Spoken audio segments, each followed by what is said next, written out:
Praise the Lord. இன்றைய தியானம் எபேசியர் 5ஆம் அதிகாரம் 1 முதல் 33 வரை. ஆதலால் நீங்கள் பிரியமான பிள்ளைகளைப் போல தேவனை பின்பற்றுவர்களாகி, கிறிஸ்து நமக்காக தம்மை தேவனுக்கு சுகந்த வாசனையான காணிக்கையாகவும் பலியாகவும் ஒப்பு கொடுத்து நம்மேல் அன்பு கூர்ந்தது போல நீங்களும் அன்பிலே நடந்து கொள்ளுங்கள்.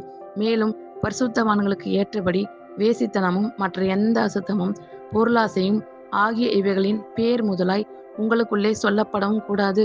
அப்படியே பம்பும் புத்தியீனமான பேச்சும் பரியாசமும் தகாதவைகள்.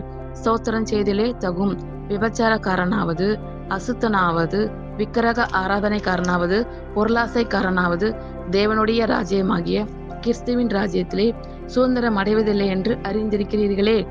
இப்படிப்பட்டவைகளின் நிமித்தமாக கீழ்ப்படியாமையின் பிள்ளைகள் மேல் தேவ கோபாக்கினை வருவதால் ஒருவனும் உங்களை வீண் வார்த்தைகளினாலே மோசம் போக்காதபடிக்கு எச்சரிக்கையாயிருங்கள்.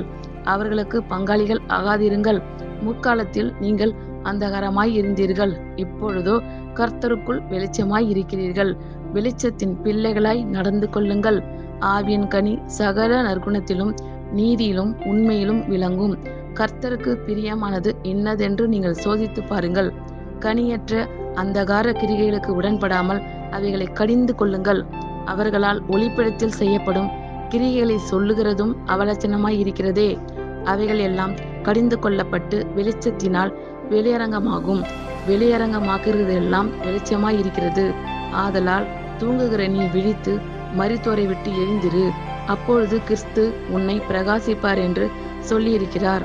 ஆனபடியினாலே நீங்கள் ஞானம் மற்றவர்களைப் போல நடவாமல் ஞானம் உள்ளவர்களைப் போல கவனமாய் நடந்து கொள்ள பார்த்து, நாட்கள் பொல்லாதவைகள் ஆனதால் காலத்தை பிரயோஜனப்படுத்திக் கொள்ளுங்கள். ஆகையால் நீங்கள் மதி அற்றவர்களாய் இராமல் கர்த்தருடைய சித்தம் இன்னதென்று உணர்ந்து கொள்ளுங்கள். துன்மார்க்கத்திற்கு ஏதுவான மதுபான வெறி கொள்ளாமல் ஆவியினாலே நிறைந்து சங்கீதங்களினாலும் கீர்த்தனைகளினாலும் ஞான பாட்டுகளினாலும் ஒருவருக்கொருவர் புத்தி சொல்லிக்கொண்டு உங்கள் இருதயத்தில் கர்த்தரை பாடி கீர்த்தனம் பண்ணி நம்முடைய கர்த்தராகிய இயேசு கிறிஸ்துவின் நாமத்தினாலே எப்பொழுதும் எல்லாவற்றிற்காகவும் பிதாவாகிய தேவனை ஸ்தோத்தரித்து தெய்வ பயத்தோடே ஒருவருக்கொருவர் கீழ்ப்படிந்திருங்கள்.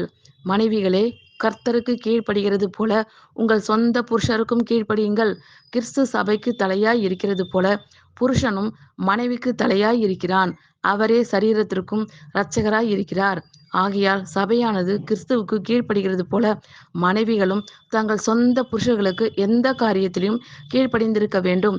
புருஷர்களே, உங்கள் மனைவிகளில் அன்பு கூறுங்கள்.